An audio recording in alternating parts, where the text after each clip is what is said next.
Hi, I'm Jessica Beck from the podcast IELTS Energy and the online course 3 Keys IELTS.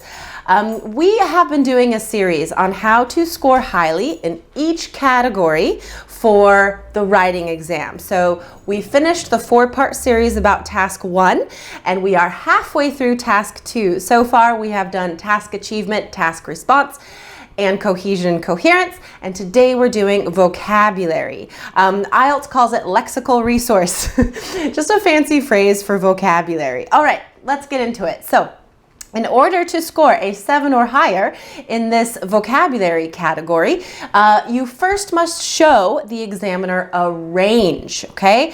That basically means your ability to paraphrase. So, for example, if the question is asking you about school, don't just say school 50 times.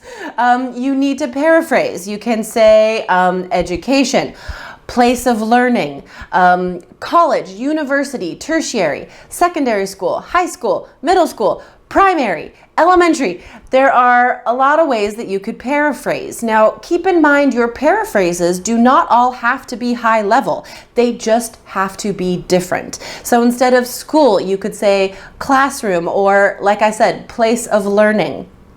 Those aren't high level words, but they are a range of words, all right? The examiner notices if you use a word too many times.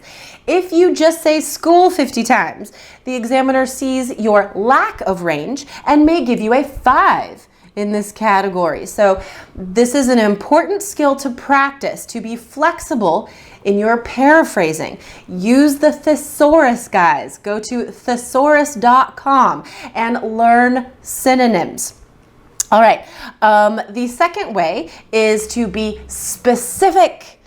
Very specific. You have to show the examiner specific details and examples to support your reasons. Now, for example, if the question asks you about the value of arts education, a lot of students would say that studying art is good because it increases a student's creativity. Now, great reason, awesome. You can't stop there. You have to go deeper. You have to be as specific as possible in supporting this reason. So in this example, you could say studying sculpture increases the student's ability to be perceptive or increases the range of perception. Studying portraiture or painting a portrait increases the student's ability to recognize facial cues or visual cues. Now, these are not amazing, complex ideas I'm saying here. They're just off the top of my head, but I'm finding ways to include the specific vocabulary like sculpture, perception, portrait, spatial reasoning could be spoken about in these examples and details. So including these specific examples and details not only increases your vocabulary score, but your cohesion, coherence score, and your task response score. So, guys, for so many reasons, practice being as specific as possible. Go deeper into your support. All right.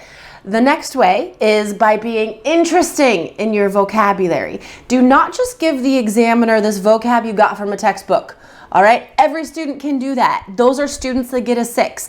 If you want to get a 7, you have to show me something different, something more. You have to stand out. So one way to do that is by throwing in a couple idioms. This is not informal. Some teachers say that. It is not. Instead, it shows the examiner a range and it shows me interesting vocabulary to express yourself. All right, you must do that. You must be interesting in order to get a 7 or higher. Now, again, for a 7 or higher, you can still have some mistakes. Yeah, you can, but this is not the time to take risks. If you have too many mistakes in the words you're choosing or the spelling, the usage, knock down to a 6, possibly a 5 if you have that many mistakes. So remember guys, on test day, this is not the time to take risks. Only use the vocab, phrases, and idioms that you are sure of using correctly. All right, so for more advice on how to get the highest score possible on the IELTS exam, how to study efficiently and not waste your time and money, please check out our online course, 3 Keys IELTS, available now at our website, ielts.allearsenglish.com. I hope to see you there soon. Have a wonderful day.